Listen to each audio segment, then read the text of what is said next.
Du 6 au 7 novembre 2023, à la mémorial Modibo Keïta se tient le Forum national sur les mécanismes et coutumières de la justice au Mali, organisé par le Réseau national pour l'éveil démocratique et patriotique en collaboration avec ses partenaires, présidé par les représentants des ministres de la Justice et des droits de l'homme, garde des Sceaux. Et ce programme s'articule autour de 3 piliers essentiels. Un premier pilier qui porte sur la sécurité, un second pilier qui porte sur l'accès à la justice et un troisième pilier qui porte sur l'inclusion dans le processus de paix qui est en cours dans notre pays depuis quelques années. Donc c'est justement dans le cadre des activités relatives à l'accès à la justice que nous avons rapproché la DENAGES à travers son directeur pour nous approprier de tout ce qu'ils ont initié en termes de projets de loi, en termes d'initiatives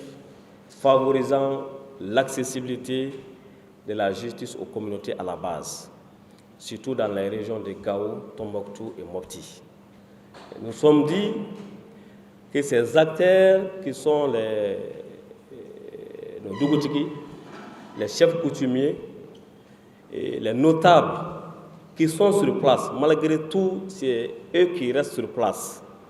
et qui font face à ces problèmes fondamentaux de gestion des conflits, d'accès à la justice, qu'il serait bon que nous puissions accompagner les autorités dans ce processus à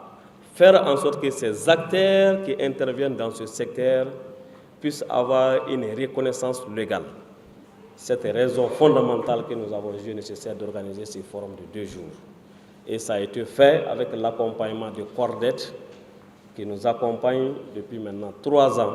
dans le cadre du programme JAS Futur. Et JAS Futur est un programme de plaidoyer, comme je l'ai rappelé, financé par le ministère des Affaires étrangères des Pays-Bas. Contrairement à beaucoup de partenaires qui ont abandonné le Mali,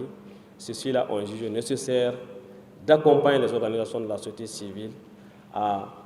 se doter de compétences nécessaires pour influencer les politiques, mais aussi de faire en sorte que nous puissions aller vers un avenir juste. L'objectif est de créer une plateforme de discussion et de recueil des perceptions des acteurs concernés. Au-delà du Mali, ce programme intervient au Niger, au Burundi,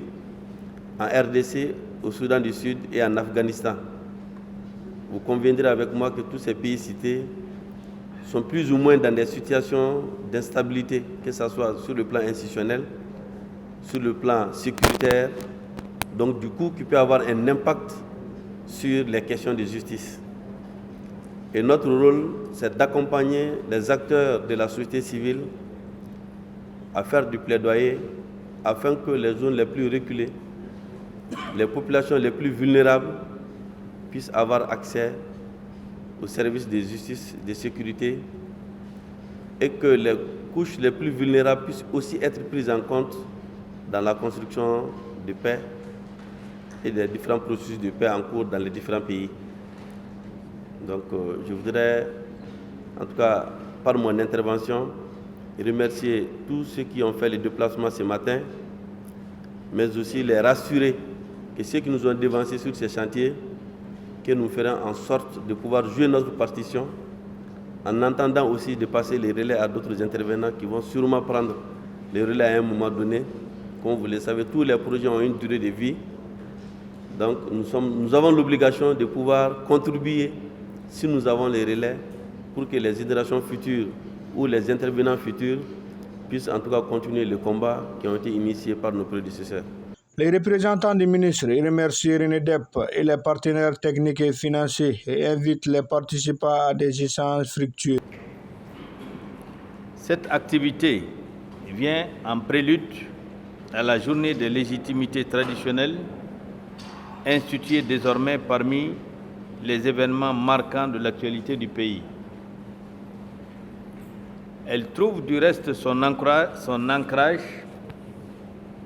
dans l'accord pour la paix et la réconciliation issu du processus d'Alger et son fondement dans la Constitution du 22 juillet 2023 désormais. C'est donc le lieu de féliciter et encourager RENEDEP et ses partenaires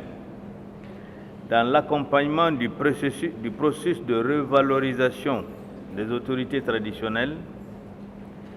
pour élargir justement la base de l'offre de justice au Mali, car, comme il est dit en face, l'accès à la justice est un gage de stabilité, l'accès à la justice est un droit, l'accès à la justice est un gage de paix, tout simplement.